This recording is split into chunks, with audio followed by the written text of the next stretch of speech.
Olá, graça e paz do Senhor Jesus seja com todos nós. Uma ótima quarta-feira para todos. Hoje é dia 10 de março de 2021. Bom, terceiro dia da nossa convocação de jejum. Hoje nosso devocional e hoje o nosso tema é propósitos.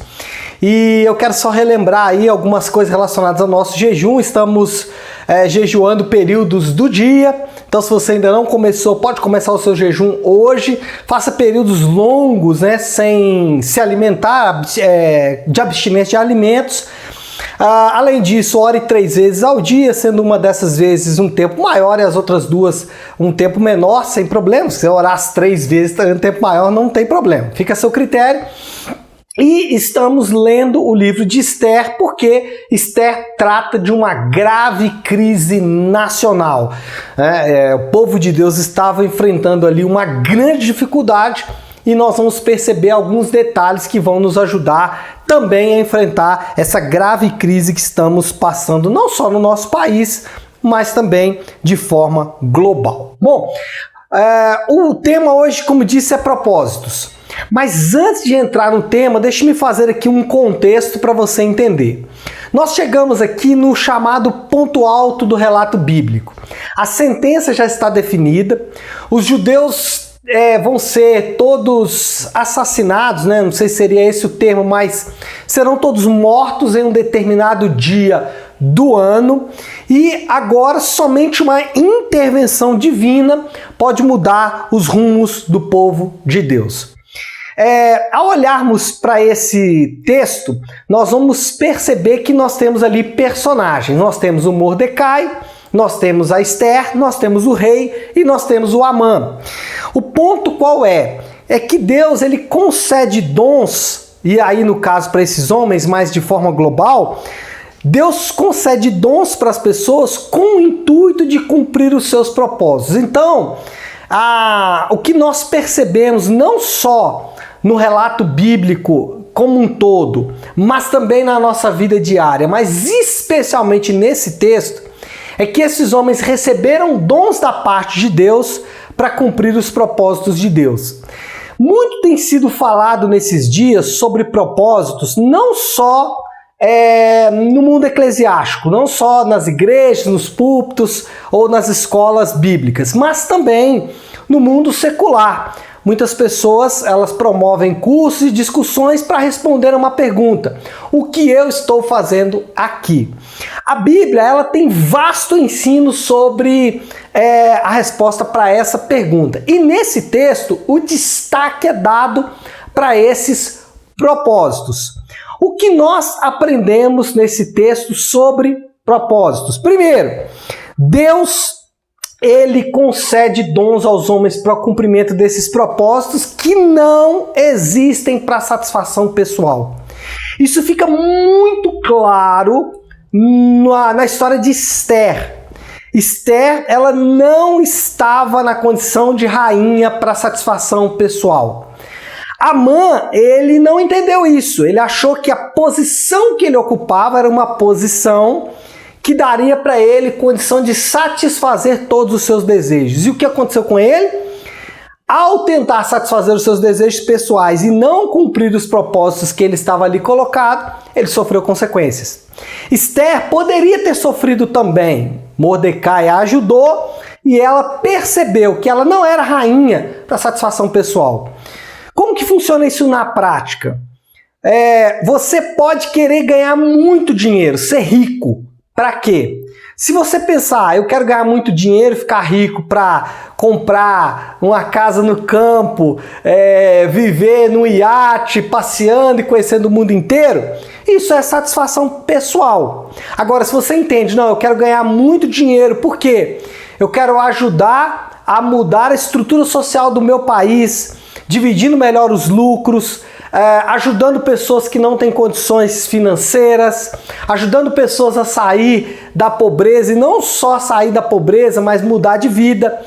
Isso é atender os propósitos de Deus. Um pastor, por exemplo, para citar o meu caso, que quer ser pastor apenas para exercer influência, ser poderoso ou ganhar dinheiro, ele não vai cumprir os propósitos de Deus porque ele está buscando satisfação pessoal. Então eu, Leonardo, aprendo que eu sou pastor para satisfazer não os meus interesses pessoais. Bom, se não é para satisfazer os meus interesses pessoais, para que é?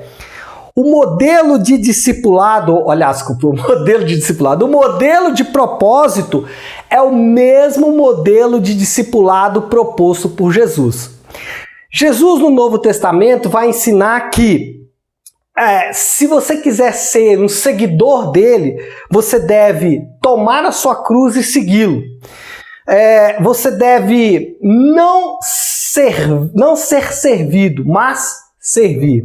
Então, se o propósito não é atender as minhas demandas pessoais, o propósito ou os dons que Deus me concede, ele me concede para atender o coletivo. E se olharmos em toda a Bíblia, nós vamos perceber exatamente isso. Deus levantando homens e mulheres para atender os propósitos coletivos. O propósito ou atender a comunidade do povo de Deus. Então, vamos lá para um exemplo no Novo Testamento. Paulo, ele é levantado por Deus, literalmente. Deus o capacita para o quê? Para a igreja, para servir a igreja. Mas também a igreja ela tem um propósito. Paulo fala em 1 Coríntios capítulo 1 sobre a igreja de Deus em Corinto. Então a igreja também tem um propósito. Servir a cidade, ou seja, o propósito que nós somos chamados por Deus não existe para atender a nossa satisfação pessoal e esse propósito é para atender o coletivo. Por isso que Mordecai vai falar com Esther a seguir, Esther vai dizer para o Mordecai: se perecer, pereci. Esther não sabia, mas ela estava ali usando o mesmo modelo de discipulado que Jesus falou. Tome a sua cruz e siga-me. Se alguém quiser ganhar a vida, deve perdê-la. Ou seja, o mesmo modelo de propósito, de discipulado, de aliança que estava lá no Antigo Testamento é o mesmo do Novo Testamento. Então, duas coisas sobre propósito. Primeiro, você e eu não temos um propósito que vai atender às nossas demandas pessoais. Esse propósito ele é coletivo no modelo do Novo Testamento. Tomar a nossa cruz e seguir ao Senhor. Em terceiro lugar, e esse talvez seja aqui o ponto central do assunto propósitos, os propósitos de Deus são soberanos.